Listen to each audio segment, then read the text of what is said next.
que está sendo julgado? Uma ação que foi proposta pelo PT, pelo Boulos e pela Marina, visando a impugnação da chapa Bolsonaro-Mourão. Então, em setembro de 2018, tinha uma página lá que o título era Bolsonaro, Mulheres contra Bolsonaro.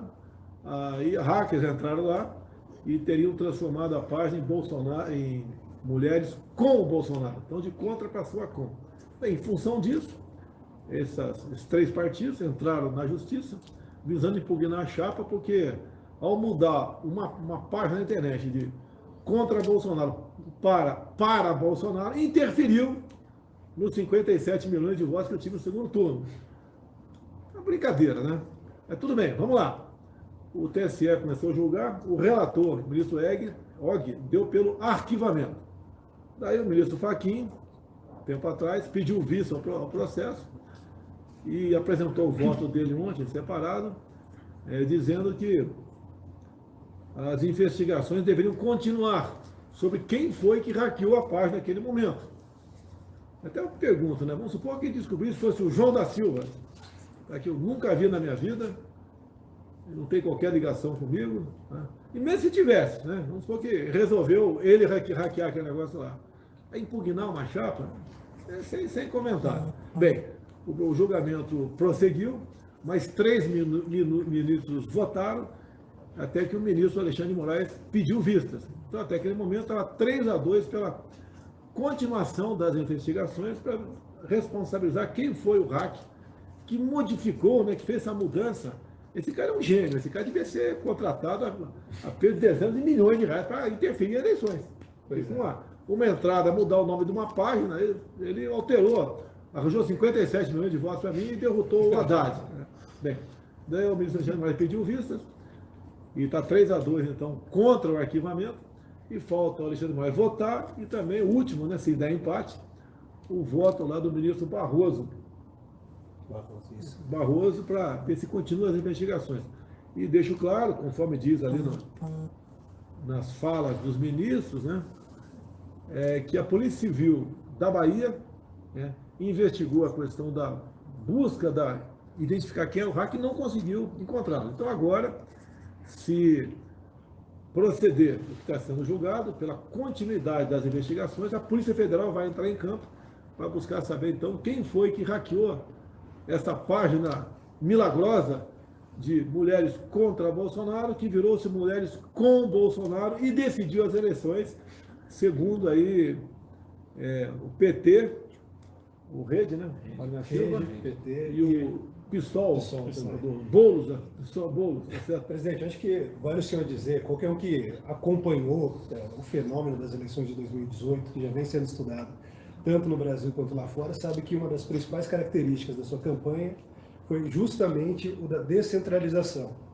O senhor não tinha um marqueteiro ali coordenando nada, o senhor não tinha uma equipe, digamos, de grandes especialistas.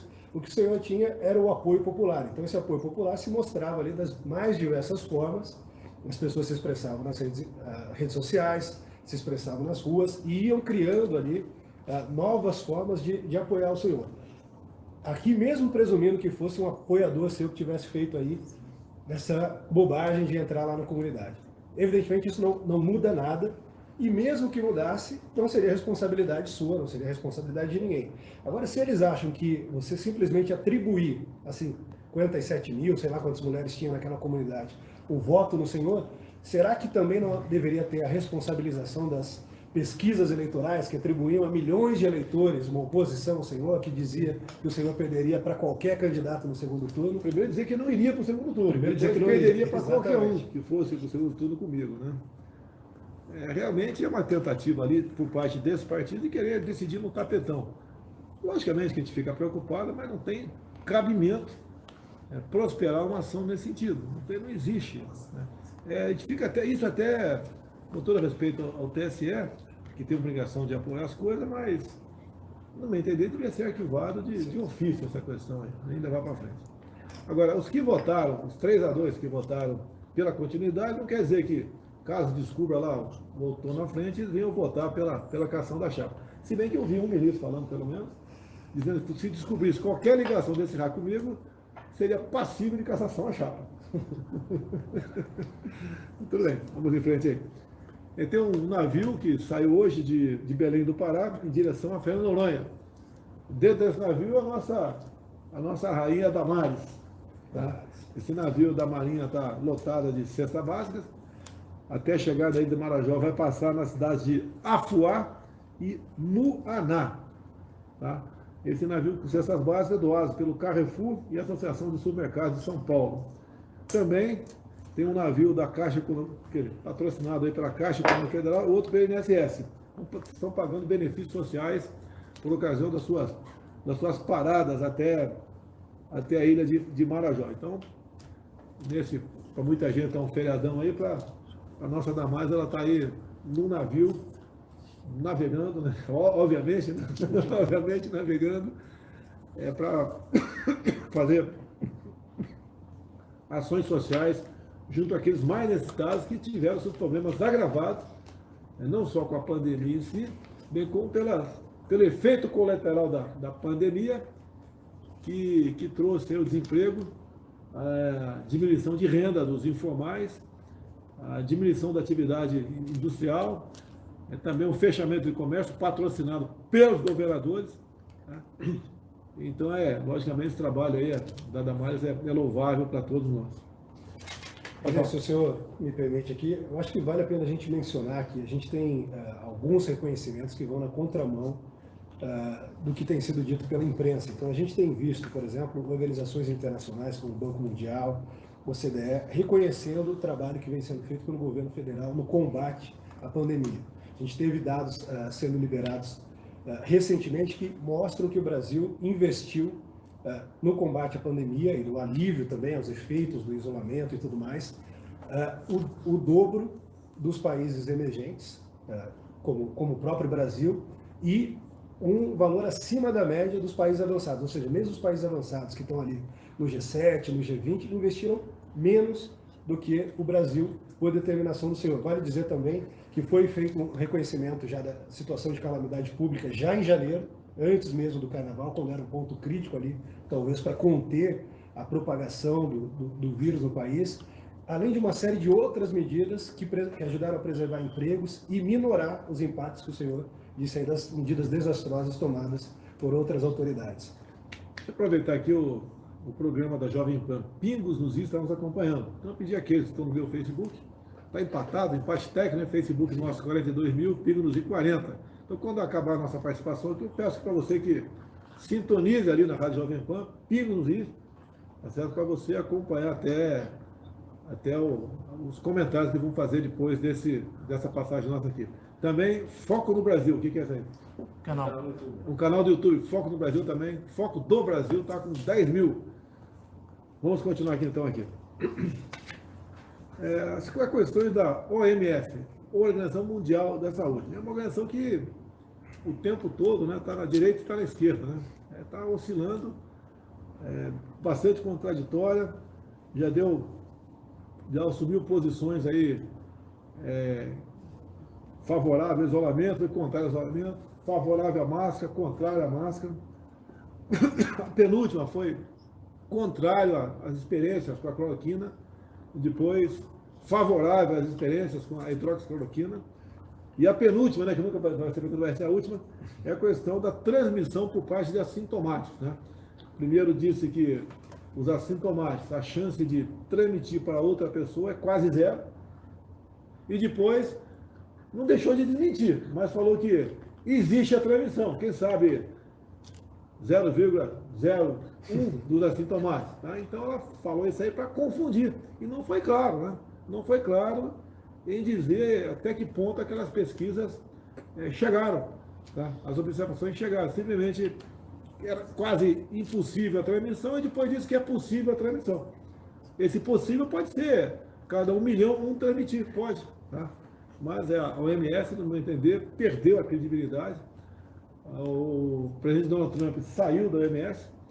Quantos milhões de dólares por ano? Os Estados Unidos era o maior colaborador, retirou essa colaboração, pediu uma investigação, inclusive nós temos aí um grupo de países do qual o Brasil faz parte, que vem solicitando uma investigação independente da condução da pandemia por parte da OMS, que é importante lembrar que também é mantida com o dinheiro do contribuinte brasileiro, um valor bastante menor, mas que vem aí fazendo toda essa confusão. Sobre essa coisa, presidente, das pessoas assintomáticas, muita gente aqui no Brasil tentou dizer, não, distorceram a fala do OMS. E não foi o que aconteceu. Quem olhar ali vai ver muito claro ela dizendo, nós temos recebido dados de uma série de países que rastreiam pessoas assintomáticas, o contato delas com outras pessoas, e nós constatamos que a transmissão nesses casos é raríssima, praticamente inexistente. Isso quem disse foi a chefe da equipe técnica de combate ao coronavírus dentro da OMS. Depois que eles viram que não pegou bem, que não casou ali com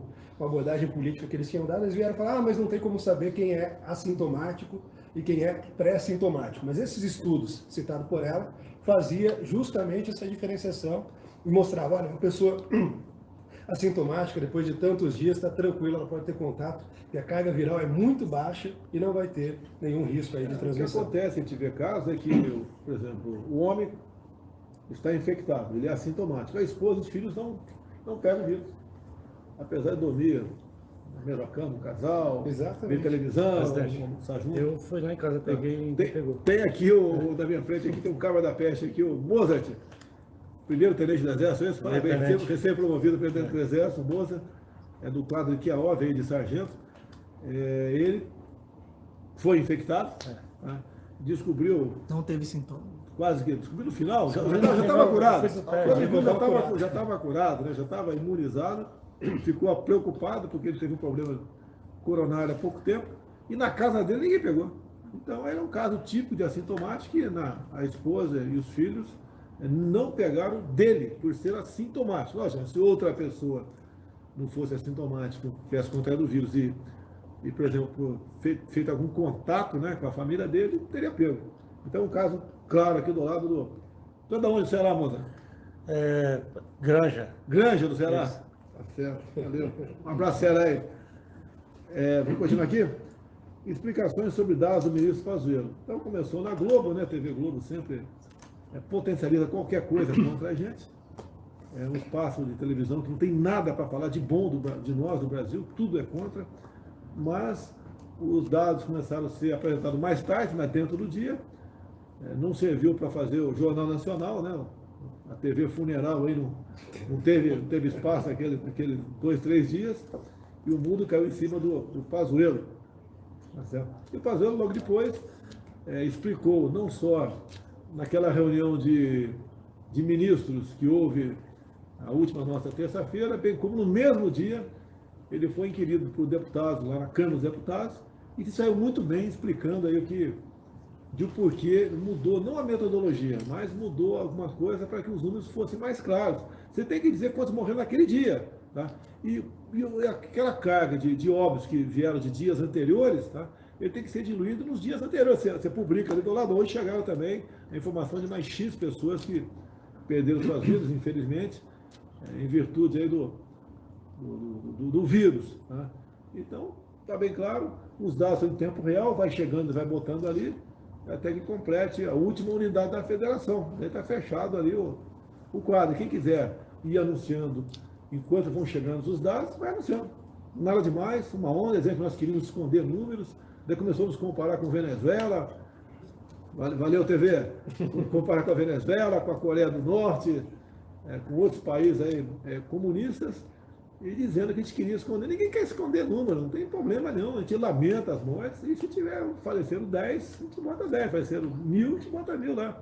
Agora, vale lembrar que nós estamos investigando, tem muito dado que chega, né, e a população reclama que a pessoa, praticamente uma série de problemas de saúde, tá, entrou em óbito, até o momento, pelos que os familiares sabiam, não tinha contraído o vírus e aparece lá no óbito como Covid-19.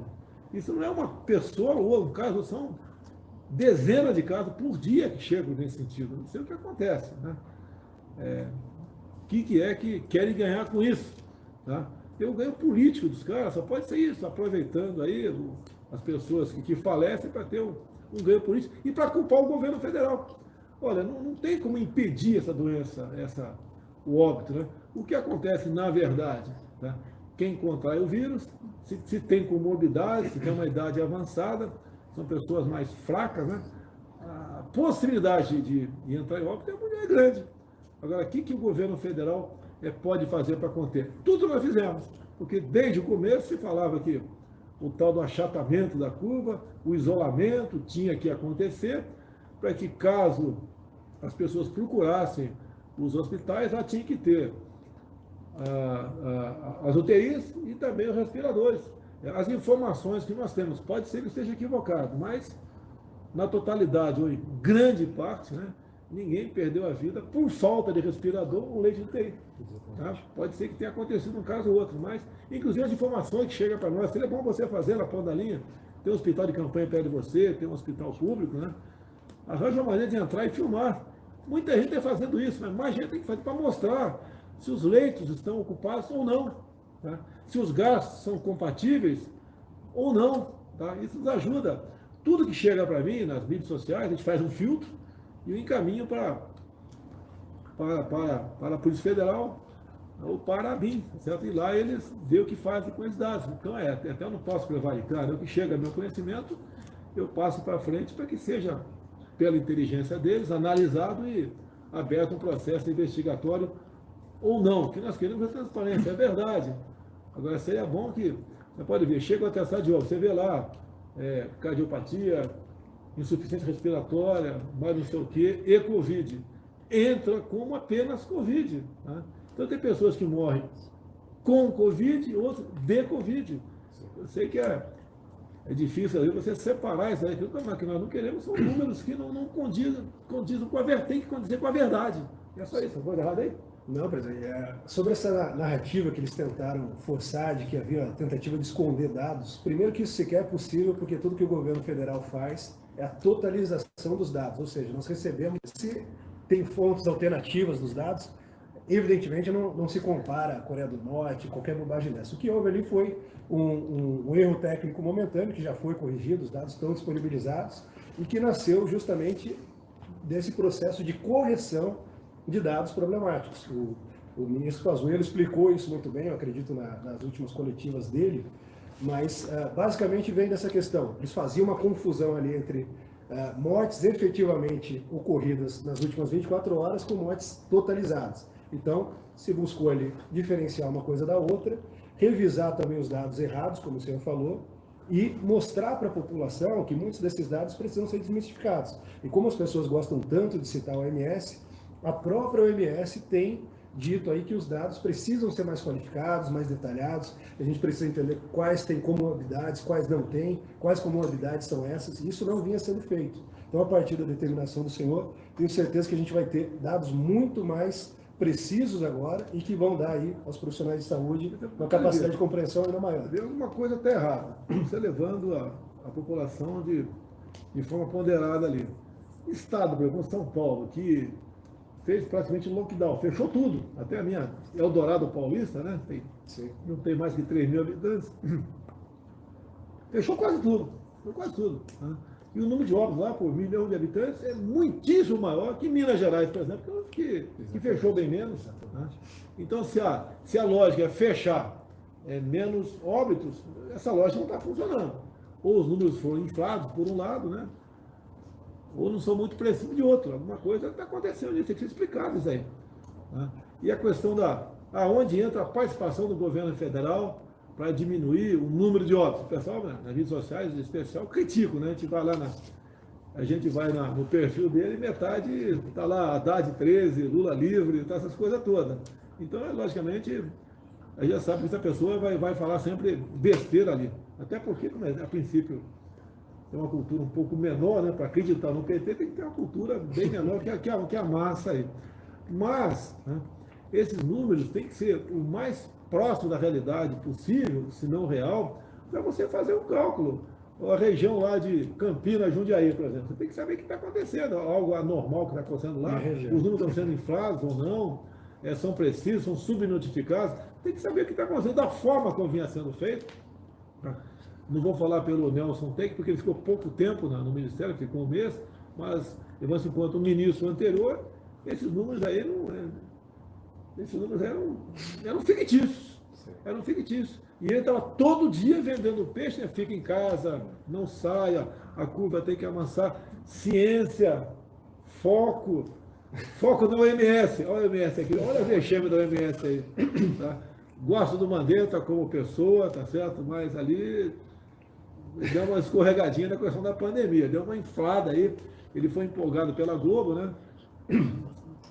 Sabemos que ele era um cliente da Globo, gostava da entrevista para a Globo, mas nada pessoal contra ele, tá certo? Em outras áreas trabalhou muito bem, boa sorte ao Mandetta, mas houve algum exagero por ocasião daqueles números naquela época, porque o objetivo era vender o pavor. Né? E hoje em dia, conversando com a Damares, falei agora há pouco, ela está em deslocamento de Belém para a Ilha de Marajó. Ela nos relatou, na última reunião de ministros, relatou pessoalmente para mim também, o aumento da violência doméstica, aumento de suicídio, de abuso de crianças, tá? De problemas de depressão. Teve uma explosão no número de divórcios. Divórcio também. Tá? O casar, tu casou para sempre, né? Eu casei 2 vezes, você fala que foi 3, né? Casei 2 vezes. Tá certo? Espero não casar mais nenhuma, chega, tá certo?